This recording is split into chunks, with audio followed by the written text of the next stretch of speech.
ಗಿಲ್ಲಿ ನಟ ಮೊದಲನೇ ಬಾರಿ ಹೀರೋ ಆಗಿ ಕಾಣಿಸ್ಕೊಳ್ತಿರೋ ಸಿನಿಮಾ ಪಳಾರ್. ಈಗ ಇದ್ರ ಚಿತ್ರೀಕರಣ ತುಂಬ ಜೋರಾಗಿ ನಡೀತಿದೆ. ಈ ಸಿನಿಮಾದ ಶೂಟಿಂಗ್ ಮಾಡ್ತಿರೋ ಕೆಲವೊಂದು ಫೋಟೋಸು ವಿಡಿಯೋಸು ಎಲ್ಲ ಕಡೆ ವೈರಲ್ ಆಗಿದೆ. ತುಂಬ ಅದ್ಧೂರಿಯಾಗಿ ಸಿನಿಮಾ ಚಿತ್ರೀಕರಣ ನಡೀತಿದೆ. ಇದನ್ನ ನೋಡಿ ಎಲ್ಲ ತುಂಬಾ ಖುಷಿ ಪಡ್ತಿದ್ದಾರೆ. ಇವ್ರು ಚಿತ್ರೀಕರಣ ಮಾಡ್ತಿರೋದು ನೋಡ್ತಿದ್ರೆ ಎಲ್ರೂ ತುಂಬ ಕಾಯಿಸೋ ಥರ ಇಲ್ಲ. ಇದು ಬೇಗನೆ ರಿಲೀಸ್ ಆಗುತ್ತೆ.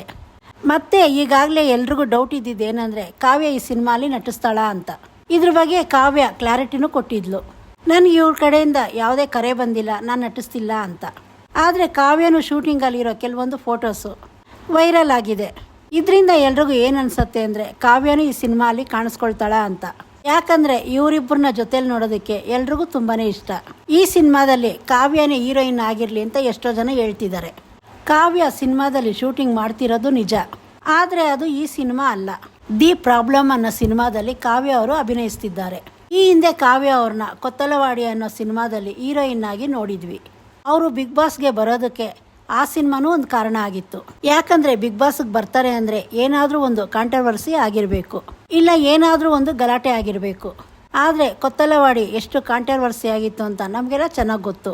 ಅದು ಓಡಿಲ್ಲ ಅಂದ್ರೇನು ಆ ಸಿನಿಮಾದ ಬಗ್ಗೆ ದೊಡ್ಡ ನ್ಯೂಸ್ ಆಗಿತ್ತು. ಅವರು ಬಿಗ್ ಬಾಸ್ಗೆ ಬರೋದಕ್ಕೆ ಅದು ಒಂದು ಕಾರಣ ಆಗಿತ್ತು. ಆದರೆ ಈಗ ಮತ್ತೆ ದಿ ಪ್ರಾಬ್ಲಮ್ ಅನ್ನೋ ಸಿನಿಮಾದಲ್ಲಿ ಕಾಣಿಸ್ಕೊಳ್ತಿದ್ದಾರೆ. ಒಂದು ಕಡೆ ಗಿಲ್ಲಿನೂ ಸಿನಿಮಾದಲ್ಲಿ ಬ್ಯುಸಿ ಆಗಿದ್ದಾನೆ, ಇನ್ನೊಂದು ಕಡೆ ಕಾವ್ಯನೂ ಸಿನಿಮಾದಲ್ಲಿ ಬ್ಯುಸಿ ಆಗಿದ್ದಾಳೆ. ಆದರೆ ಗಿಲ್ಲಿ ನಟಿಸ್ತಿರೋ ಸಿನಿಮಾದಲ್ಲಿ ಯಾರು ಹೀರೋಯಿನ್ನು ಅಂತ ಇದ್ರ ಬಗ್ಗೆ ಇನ್ನೂ ಏನು ಮಾಹಿತಿ ಕೊಟ್ಟಿಲ್ಲ. ಇದು ಎಲ್ರಿಗೂ ಒಂದು ಕುತೂಹಲ ಆಗಿದೆ, ಯಾರು ಹೀರೋಯಿನ್ನಾಗಿ ಕಾಣಿಸ್ಕೊಬೋದು ಈ ಸಿನಿಮಾದಲ್ಲಿ ಅಂತ. ಬಿಗ್ ಬಾಸ್ ಆದಮೇಲೆ ಇವರಿಬ್ಬರು ತುಂಬಾ ಈವೆಂಟ್ಗಳಲ್ಲಿ ಕಾಣಿಸ್ಕೊತಾ ಇದ್ರು.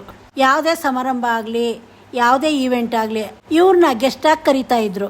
ಯಾವುದೇ ಈವೆಂಟ್ ಆದರೂ ಇವರೇ ಕಾಣಿಸ್ಕೊತಾ ಇದ್ರು. ಆದರೆ ಈಗ ಇವರು ಸಿನಿಮಾದಲ್ಲಿ ಬ್ಯುಸಿ ಆಗಿರೋದ್ರಿಂದ ಈಗ ಎಲ್ಲ ಈವೆಂಟು ಕಮ್ಮಿ ಮಾಡಿದ್ದಾರೆ. ಎಲ್ರಿಗೂ ಆಸೆ ಇದ್ದಿದ್ದು ಇದೆ, ಗಿಲ್ಲಿನ ಸಿನಿಮಾದಲ್ಲಿ ಹೀರೋ ಆಗಿ ನೋಡಬೇಕು ಅಂತ.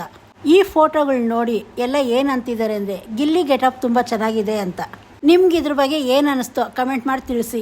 ಮತ್ತು ಯಾರೆಲ್ಲ ಈ ಸಿನಿಮಾ ಕಾಯ್ತಾ ಇದ್ದೀರೋ ಅದನ್ನು ಕಮೆಂಟ್ ಮಾಡಿ ತಿಳಿಸಿ. ಇನ್ನು ಮುಂದೆ ಇದೇ ಥರ ಒಳ್ಳೊಳ್ಳೆ ಮಾಹಿತಿ ಉಳ್ಕೊಡ್ತೀನಿ. ಚಾನಲ್ ಸಬ್ಸ್ಕ್ರೈಬ್ ಮಾಡ್ಕೊಳ್ಳಿ.